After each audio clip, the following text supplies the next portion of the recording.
Hey, what's up? I have something to share with you today, and it is about how most small, if not all YouTube channels run their channel. Throughout my journey here on YouTube, I have discovered something that is very consistent with the advice we're given when it comes to growing a YouTube channel. And that is about how growing your YouTube channel requires a lot of reliance on the YouTube algorithm. I mean, think about it. If you want to get more views and subscribers, isn't getting picked up by the YouTube algorithm the first thing on your mind? You know, I'm starting to think that everybody on YouTube seems to claim they know how it works when in reality, they don't. I feel at this stage, we are trying to find something to blame if things don't go well. And if things do go well, we claim we found the solution on how we can get picked up by the YouTube algorithm. It seems like we're just going in circles here. Last month, when I uploaded 28 videos every day, I discovered something unusual in my habits as a small YouTuber. You see, when I upload just one video a week, there's a lot of thoughts going through my mind on how I should follow videos that are viral, how I should edit my video, how I should title my video, or how my thumbnail should look like. And when I think about it, all of these worries I have simply boil down to one simple question. Is what I do going to make my video get picked up by the YouTube algorithm? And I'm starting to feel like all these worries, they're starting to become really unnecessary. You see, my YouTube shorts gained quite a bit of views. Some of them failed, some of them were a success. But for those videos that helped me gain over 1,000 views, I'll be honest with you, they happened because the YouTube algorithm picked it up and decided to push the video. On top of that, none of my videos are any special. They're all the same style and roughly the same title. So why did some get picked up and some don't?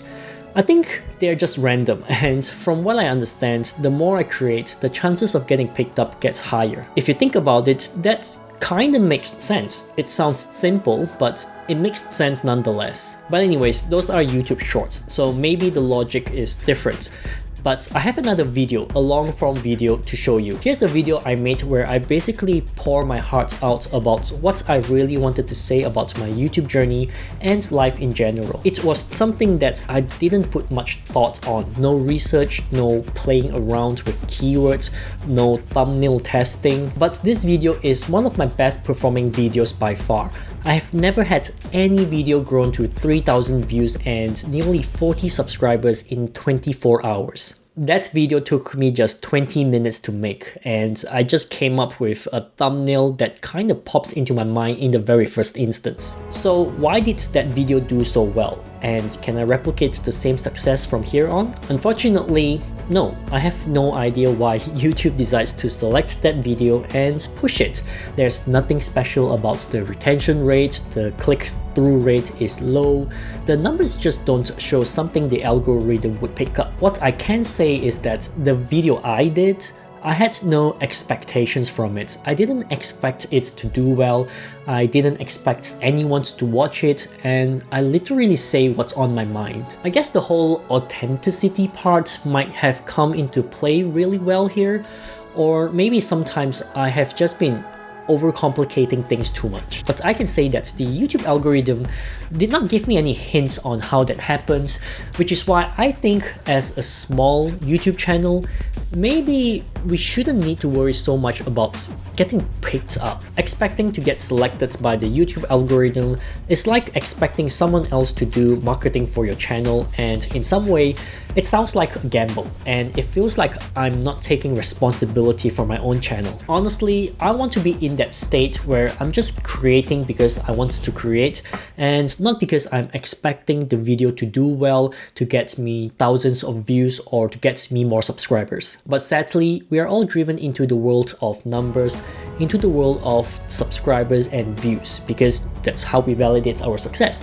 Having fun in creating isn't a type of validation to most small YouTube channels. What I'm trying to say here is that I think it is time we should take responsibility for our own YouTube channel. Instead of relying on the YouTube algorithm to push our content, maybe we should start taking the initiative in promoting our videos ourselves. Maybe we can break our videos into smaller chunks and upload them to other social media platforms. For the past few weeks, I have been watching a few YouTube channels, some of the big channels and some new uprising channels. What I found was big channels are big because they're sort of everywhere. They aren't just on YouTube alone. Like after they create one video, they promote it on Facebook, Instagram, Snapchat, TikTok, Twitter, literally everywhere you can think of. And by doing that, it breaks the whole reliance on YouTube to push their video. Is it YouTube's fault for not pushing my videos even after I created hundreds of videos?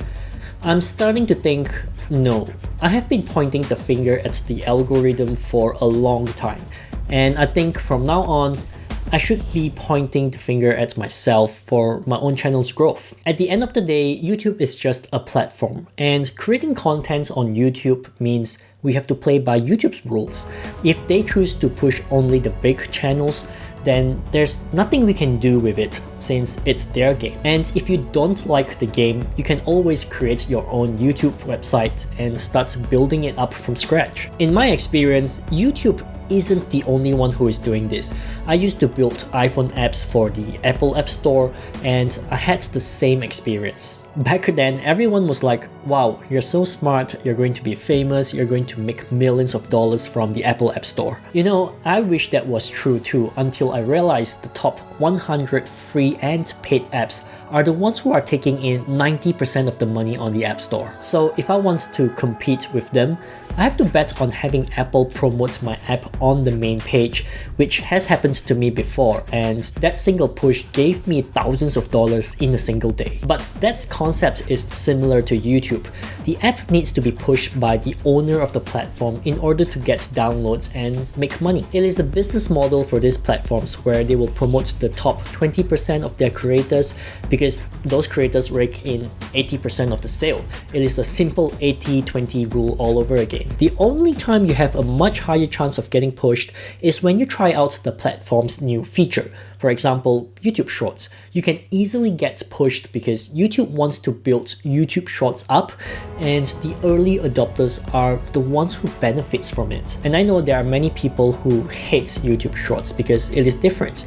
But sometimes there are things you need to do and adapt in order to gain success just a little bit quicker. If for some reason you just refuse to acknowledge the new things, then the only way left is to promote and market the video ourselves. The YouTube algorithm can be frustrating and it makes or breaks a YouTube channel, but I think YouTube right now is just a little too saturated. It's like having 10 kids and each one of them wants your attention.